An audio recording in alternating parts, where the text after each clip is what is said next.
कर्नाटक में सत्ता संभालते ही कांग्रेस ने धर्मांतरण संबंधी कानून निरस्त कर दिया। कर्नाटक फॉर्मूला कांग्रेस के लिए संजीवनी बनकर आया है, लेकिन क्या यह फॉर्मूला एमपी में भी संजीवनी साबित होगा या यहां कांग्रेस को दूसरा फॉर्मूला लगाना होगा? इस बात का अंदाजा लगाना फिलहाल कठिन है। लेकिन फिलहाल तो कांग्रेस कर्नाटक में टेस्टेड मुद्दे पर ही भरोसा कर रही है। एमपी की बात की जाए तो पिछले कुछ दिनों में धर्मांतरण की सियासत खूब सुलग रही है। इस बात को लेकर के बड़ा गंभीर मंथन करने की जरूरत पड़ रही है कि कांग्रेसियों के खून में केवल अंग्रेजों की जीन्स नहीं, अब तो मुगलों के जीन्स भी हैं।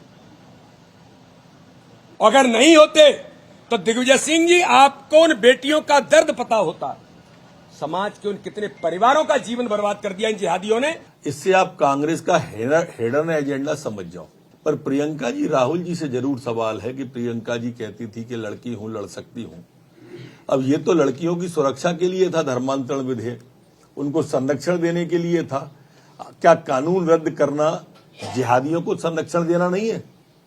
एक बात स्पष्ट हो गई कि कांग्रेस का हाथ जिहादियों के साथ। बीजेपी के आरोपों पर कांग्रेस ने भी पलटवार किया है। कांग्रेस का कहना है कि बीजेपी नेता कर्नाटक की छोड़ें और एमपी की बात करें। अपना पाप छुपाने के लिए वीडी शर्मा जी और नरोत्तम मिश्रा जी जैसे लोग मध्य प्रदेश की बात कर रहे हैं, तो ये दोनों बता दें कि क्या वीडी शर्मा जी कर्नाटक भाजपा के अध्यक्ष हैं या नरोत्तम मिश्रा जी कर्नाटका के गृह मंत्री हैं। माननीय दिग्विजय सिंह जी ने, जिनसे भारतीय जनता पार्टी नफरत करती है, उन्होंने 96 में धर्मांतरण कानून बनाया था, तो उसकी बात कीजिए ना। उसका पालन ये क्यों नहीं करवा रहे हैं? और अभी तक पालन नहीं करवाया तो चुनाव के दौरान ही धर्मांतरण और लव जिहाद की बात क्यों कर रहे हैं? क्या कर्नाटक से उठी हवा एमपी में चिंगारी का काम करेगी? ये समझने के लिए फिलहाल थोड़ा इंतजार करना होगा। लेकिन इतना तो तय है कि कर्नाटक के बाद एमपी की सियासत में नए सिरे से नैरेटिव सेट करने की कोशिश की जा रही है।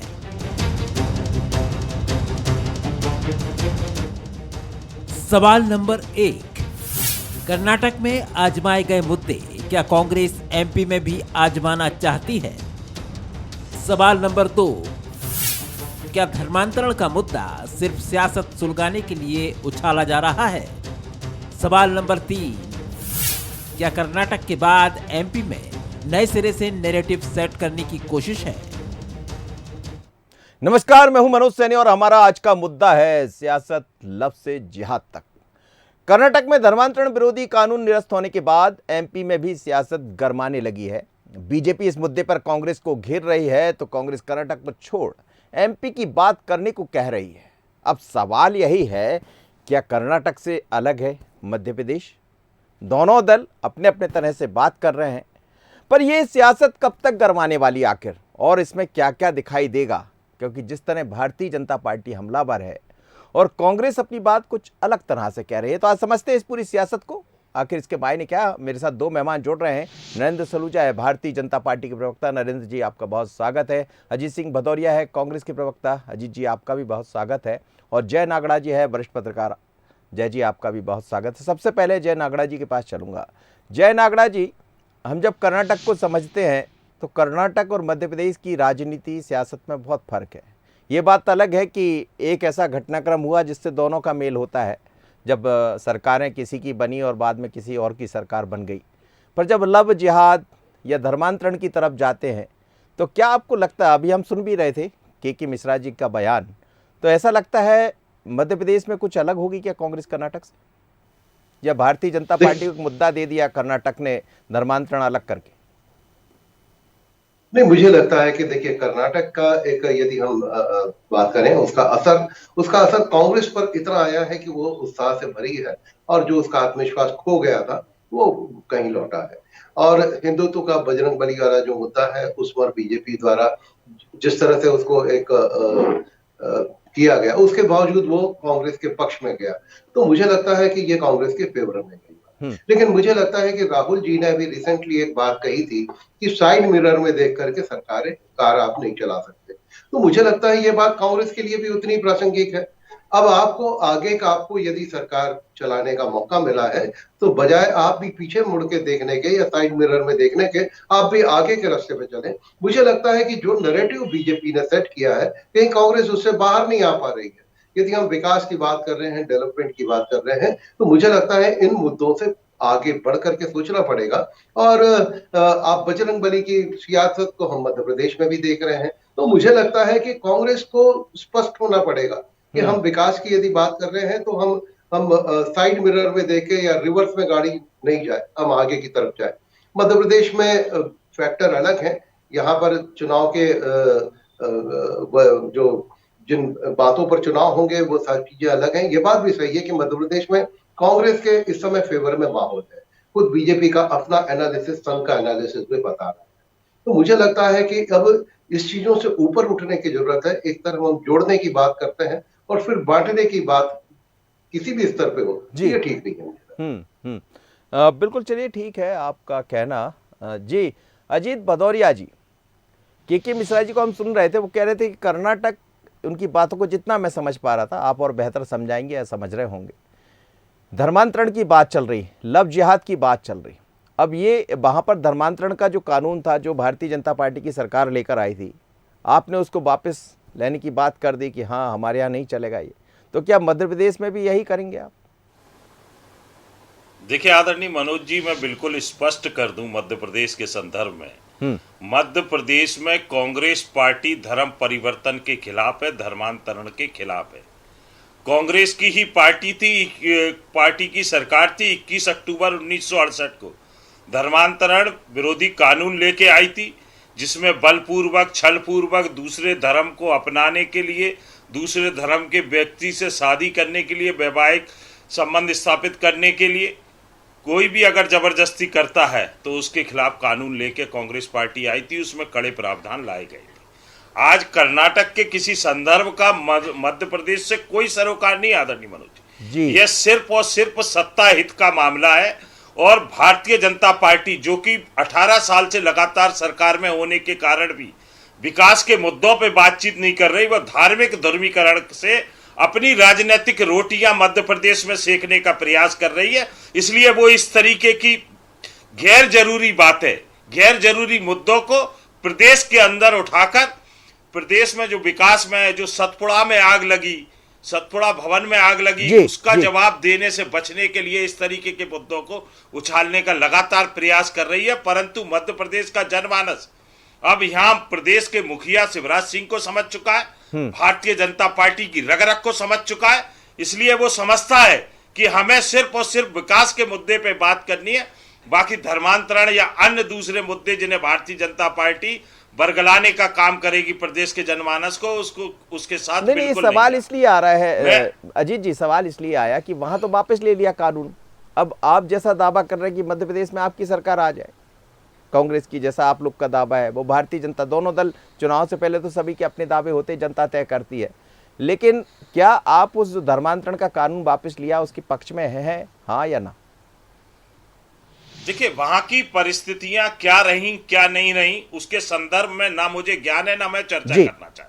अच्छा, परंतु मध्य प्रदेश में धर्म परिवर्तन के खिलाफ, जैसे मैंने स्पष्ट कहा, कांग्रेस पार्टी ही 1968 में सबसे पहले कानून लेके आई थी। उसे और मजबूत आदरणीय दिग्विजय सिंह जी की सरकार ने 1996 में किया। मैं एक बिंदुओं पे और आपका ध्यान आकर्षित करना चाहूंगा आपके माध्यम से। जी, आप सलूजा जी के पास लौटते हैं, फिर आप कहिए, बहुत समय है अपने पास। जी, नयन सलूजा जी, आखिर किस बात पर ऐतराज? क्या जिस तरह के सवाल बी डी शर्मा जी ने भी सवाल खड़े किए हैं, हम देख रहे हैं गृह मंत्री डॉक्टर उत्तम मिश्रा ने भी कहा है, अब जो समझ आ रहा है, जो कांग्रेस की बातों से समझ आ रहा है, वो दो तरफ है, मतलब कांग्रेस को, कर्नाटक को वो अलग रख रहे हैं और मध्य प्रदेश को अलग रख रहे हैं। देखिए मनोज जी, किसी भी पार्टी का एजेंडा देश भर के लिए होता है। यदि कांग्रेस धर्मांतरण का विरोध कर रही है और कर्नाटक में धर्मांतरण कानून को रद्द कर रही है, तो यही नीति उसकी देश भर में। प्रियंका गांधी खुद कहती है कि हमारी कर्नाटक की गारंटी की तरह मध्य प्रदेश में गारंटी लागू करेंगे। जबलपुर में वो गारंटियों की बात कर गई, तो यही गारंटी मध्य प्रदेश में भी देखने को मिलेगी। और यदि कांग्रेस कहती है कि कर्नाटक के धर्मांतरण कानून का हम मध्य प्रदेश में लागू नहीं करेंगे, तो कमलनाथ और दिग्विजय सिंह को आगे चढ़कर बयान देना चाहिए सिद्धारमैया जी के खिलाफ और अपने नेतृत्व के खिलाफ कि कर्नाटक में जो हुआ गलत हुआ, इस तरह का कानून रद्द नहीं किया जाना चाहिए। आप देखें इसकी पृष्ठभूमि बड़ी पहले से लिखी जा रही थी। जैसे ही कर्नाटक में सरकार बनती, वहाँ के पशुपालन मंत्री वेंकटेश जी का बयान आता है, वो कहते हैं कि गोवध क्यों नहीं किया जा सकता, वो गो हत्या को जायज ठहराते हैं। उसके बाद कांग्रेस के राष्ट्रीय अध्यक्ष खड़गे के बेटे जो राज्य मंत्री हैं, मैं बीच में नहीं टोका हूं, यदि मनोज जी यदि बहस के अंदर मैंने किसी के बीच में इंटरप्ट नहीं किया, मुझे पूरी बात करने बोलिए, आप पूरा बोलिए, इसलिए बोल दिया मैंने, आराम से बोलिए, कोई दिक्कत। प्रियांक खड़गे जो खड़गे जी के बेटे हैं, उनका 25 मई को एक बयान आता है। वो कहते हैं हिजाब पे प्रतिबंध, धर्मांतरण कानून और गोवध का जो कानून है, हम तीनों की समीक्षा करेंगे। और उसके बीच में दिग्विजय सिंह जी का 2 दिन पहले अचानक ट्वीट आता है, वो जिहाद की परिभाषा बताते हैं। उसके पहले गोविंद सिंह का आता है कि लव जिहाद क्या होता है, जब लव होता है वहाँ जिहाद नहीं होता, वो लव जिहाद का विरोध करते हैं। दिग्विजय सिंह जी जिहाद की परिभाषा बताते हैं। गंगा जमुना स्कूल पे कार्रवाई का दिग्विजय सिंह और कमलनाथ अचानक से विरोध करते हैं, और इस बीच में कर्नाटक में यह निर्णय हो जाता है। यदि आप इसके विरोध में हैं तो मैं तो कहता हूँ कमलनाथ जी और दिग्विजय सिंह जी को एक संयुक्त बयान आज ही जारी करके बोलना चाहिए कि कांग्रेस की कर्नाटक सरकार ने गलत किया, बेटियों के साथ जबरन धर्म परिवर्तन हो रहा था, उनको श्रद्धा कांड, साक्षी कांड सारे याद दिलाना चाहिए। हमारी बेटियों के 35-35 टुकड़े हो रहे हैं, उनको याद दिला के विरोध करना चाहिए। यदि आपने मौन धारण किया, इसका मतलब आप उस फैसले के साथ हैं, आपके केंद्रीय नेतृत्व के साथ हैं। और प्रियंका गांधी की गारंटी है, तो हम कैसे माने कि मध्य प्रदेश में आपकी सरकार आएगी तो आप लव जिहाद का कानून रद्द नहीं करेंगे, आप धर्मांतरण का कानून रद्द नहीं करेंगे, आप यहाँ भी गोवध को जायज नहीं ठहराएंगे। हम तो, ये तो आपकी देश भर का एजेंडा है आपका, और आप चल गए। आप बाबाओं को फ्रॉड कह रहे हैं, आप लव जिहाद को फ्रॉड कह रहे हैं, आप मुस्लिमों की घटती जनसंख्या पर चिंता कर रहे हैं, आप दंगाइयों को निर्दोष बता रहे हैं। ये सिलसिलेवार हम मुद्दों से नहीं भटका रहे हैं, ये मुद्दों से भटकाने का काम खुद कांग्रेस कर रही है। दिग्विजय सिंह जी का ट्वीट आया, हमने तो कोई बयान नहीं दिया, जिहादियों के लिए किसने भाषा बोली। और लगातार इस तरह के बयान कमलनाथ जी से लेकर दिग्विजय सिंह जी के, मुस्लिमों की घटती जनसंख्या, छिंदवाड़ा के रोजा इफ्तार के, कौन कर रहा है। अब हम तो विकास के मुद्दे में चुनाव लड़ना चाहते हैं, क्योंकि हमने प्रदेश की तस्वीर 2003 के बाद बदली है, हम तुलनात्मक बताना चाहते हैं। लेकिन ये मुद्दों से भटका रहे हैं, ये धर्मांतरण पे चुनाव लड़ेंगे, ये गोवध पे चुनाव लड़ेंगे, ये हिजाब पे चुनाव लड़ेंगे, क्योंकि इनकी सोच गंगा जमुना स्कूल से भी हम बयान से सामने आ चुकी है। ठीक है, जय नागड़ा साहब, अब आप समझ रहे हैं, देखिए कांग्रेस को भी आपने सुन लिया, भारतीय जनता पार्टी को आपने सुन लिया। ऐसा लग रहा है कि मध्य प्रदेश में मुद्दे अलग है। देखिए कर्नाटक की जब बात होती है तो वहाँ कांग्रेस कुछ अलग है, और वो कह भी रही कि धर्मांतरण का जो कानून है वो आने वाले दिनों में हो सकता है वो वापस ले ले। हालांकि ये चर्चा चल रही है, अभी कोई ऐसा मुद्दा सामने नहीं आया, पर ये लगभग तय माना जा रहा है, जैसा बीजेपी का कहना भी है। और यदि ऐसा होता है तो फिर मध्य प्रदेश के चुनाव नज़दीक है, एक मौका तो भारतीय जनता पार्टी को बताने का, बोलने का मिल जाएगा, जैसा सलूजा जी कह रहे हैं, BD शर्मा कह रहे हैं, या फिर हम नरोत्तम मिश्रा जी को सुन रहे थे। ऐसे में कांग्रेस के सामने चुनौती है। निश्चित रूप से देखिए, मुझे लगता है कि कर्नाटक का जहां तक मामला है बहुत स्पष्ट अभी है नहीं कि किस संदर्भ में बात आई है, क्या हुआ, क्या वो कानून बनाएंगे। हाँ, लेकिन ये बात सही है कि कानून जो भी बनता है उसका दुरुपयोग नहीं होना चाहिए, और जब इंटेंशन ठीक नहीं होता है और उसका दुरुपयोग होने लगता है। अब मुझे बताएं कि मुझे एक बात थोड़ी सी समझ नहीं आती। अभी हाल ही में मैंने एक अखबार में एक खबर पढ़ी कि एक मुस्लिम युवक ने किसी हिंदू युवती के साथ शादी की और उसने सनातन धर्म अपना लिया, तो क्या इसको धर्मांतरण कहेंगे कि नहीं कहेंगे। इसके पहले मंदसौर में एक मुस्लिम युवक ने सनातन धर्म अपना लिया, तो उसका हम स्वागत करते हैं। तो फिर तो ये है कि सब अपने अपने खाने में बने रहे। तो फिर ये चीजें जब आती हैं तो फिर हमारा रुख, फिर तो वो मुझे लगता है कि कानून में वहां पर हम क्यों कंफ्यूज हो जाते हैं। तो हम उसको अप्रिशिएट करते नहीं, हैं। लेकिन जो एक सिलसिला चल पड़ा है जय नागड़ा साहब, हम देख रहे हैं इन दिनों तो बहुत कई तरह की खबरें आ रही। हम यदि बात करते हैं दिल्ली से ऐसी खबरें हैं, या हाल ही में गंगा जमुना का जो मसला सामने आ रहा है, उसमें देखिए बच्चे आए थे, पढ़ते नजर आए। ये धर्मांतरण तो है ही, ये बहुत बड़े स्तर पर धर्मांतरण है। यदि इस पर हम समझने का प्रयास करें, या जो सरकार बताना चाह रही, इसको क्या लग रहा है आपको? मुझे लगता है कि ये धर्म नितांत निजी मामला है, मेरा ये मानना है। न ये प्रदर्शन का मौका है वो है, और न इसमें धर्मांतरण की कोई गुंजाइश है। तो स्कूल हो, चाहे कोई पॉलिटिक्स हो, चाहे ये सब चीजें इससे ऊपर होनी चाहिए। मुझे लगता है कि जो गंगा जमुना स्कूल की यदि बात कर रहे हैं तो ये कोई आज से नहीं चल रहा है। यदि ये लंबे समय से चल रहा था तो तब तक क्यों इग्नोर रहा, और तब तक इसमें क्यों नहीं कार्रवाई हुई। जब मामला यहां तक, वो तो एक एग्जाम के रिजल्ट आया और पोस्टर पे हिजाब वाला फोटो आया, तब ये चीजें सामने आई। जब उस स्कूल की प्रिंसिपल से लेके बहुत सारे पालक वहां भी थे, तो मुझे लगता है कि इनिशियल लेवल पे यदि कार्रवाई होती तो शायद बात यहां तक नहीं बढ़ती। और इसके पहले एक बात करूं कि बीजेपी के ही एक बड़े नेता का एक इनविटेशन कार्ड वायरल हुआ, जिसमें उनकी बेटी एक मुस्लिम के साथ शादी जी, हुई, जी, फिर जी, वो जी। छोड़ हुए, तो फिर उन्होंने कहा कि भाई ये वयस्क है, अपना निर्णय ले सकते हैं। तो मुझे लगता है ये दोहरापन जो है ना, इससे थोड़ा सा ऊपर आने की जरूरत है। या तो हम इन विषयों को छुए नहीं, और नहीं तो फिर ठीक हमारे है। एक इस और पे मुझे बहुत लग रहा है क्लियर इस विषय से जैसा आप कह रहे हैं वैसा कांग्रेस को भी डर है इस बात का। कांग्रेस की जो बातें, जी अजीत भदौरिया जी अपनी बात पूरी कीजिए, आप कुछ कहना चाह रहे थे, समझाइएगा। देखिए, 2-3 बातों पे ध्यान आकर्षित करूंगा आपके माध्यम से। जी। भारतीय जनता पार्टी दोहरी बात करती है। सर्वोच्च न्यायालय में बीसी प्रदेश की भारतीय जनता पार्टी के सॉलिसिटर जनरल तुषार मेहता स्पष्ट रूप से लिखित में प्रदेश सरकार की तरफ से कहते हैं कि हम ना तो धर्म परिवर्तन के खिलाफ है, ना हम दूसरे धर्म में शादी के खिलाफ है। ये कोर्ट में लिखित रूप में कहते हैं। मैं भारतीय जनता पार्टी के मित्र से पूछना चाहूंगा, वो ये बताए कि 18 साल में कितने लव जिहाद के मामले हुए, कितने जबरदस्ती वैवाहिक मामले हुए, कितने जबरदस्ती धर्म परिवर्तन के मामले हुए, कितनों में सजा मिली, कितनों में कठोर कार्रवाई हुई। आप देखेंगे आदरणीय मनोज जी, भारतीय जनता पार्टी जीन की बात करती है। इनके प्रदेश अध्यक्ष का भी आपके माध्यम से मैंने बयान देखा कि मुस्लिम जीन। अरे भैया, बीडी शर्मा जी और भारतीय जनता पार्टी, जरा ये जवाब दे दो कि आडवाणी जी जब जिन्ना की मजार पे जब चादर चढ़ाने जाते हैं और नरेंद्र मोदी जी बिना बुलाए पाकिस्तान बिरयानी खाने जाते हैं, और आप आईएसआई को बुला के पठानकोट के एयरबेस का निरीक्षण कराते हैं, तब आपके अंदर में कौन सा जीन आ जाता है? ये भी तो बताइए। आपकी सरकार में कौन सा जीन आ जाता है? आज भारतीय जनता पार्टी मुद्दों से बचना चाहती है। आज भारतीय जनता पार्टी जवाब देने से बच रही है। कर्नाटक की बात कर रहे हो मध्य प्रदेश में रह के, तो मणिपुर पे भी जवाब दे दो भारतीय जनता पार्टी के लोगों। मणिपुर पे क्यों आपका मुंह चुप हो जाता है? मैं जवाब आपके खुद के गृह विदेश राज्य मंत्री के घर को जला दिया जाता है इम्फाल के अंदर। कितनी शर्मनाक बात है। वहां प्रधानमंत्री के मुंह से मणिपुर का मान नहीं निकलता, भारतीय जनता पार्टी के नेता के मुंह से मणिपुर का मान नहीं निकलता। ये अत्यंत नहीं, लेकिन लव जिहाद का जो मसला चल, अजीत भदौरिया जी, लव जिहाद की जो बातें चल रही है, आपने अभी तमाम तरह की चीजें देखी। इसी साल यदि हम इस आंकड़े को देखें, 65 से ज्यादा ऐसे मामले आए हैं जिसमें लव जिहाद हुआ। उसके बाद महिलाओं ने केस भी दर्ज कराए, तमाम तरह की बातें कही गई। हम गंगा जमुना स्कूल की बात भी करते हैं, तो वो बच्चे आए थे पढ़ने लगते हैं। ये सब है क्या आखिर? अजीत जी आपसे पूछो। गंगा जमुना की आप बातें कर रहे हैं, सुनिए मनोज जी, गंगा जमुना की बातें हो रही हैं इतने दिनों से।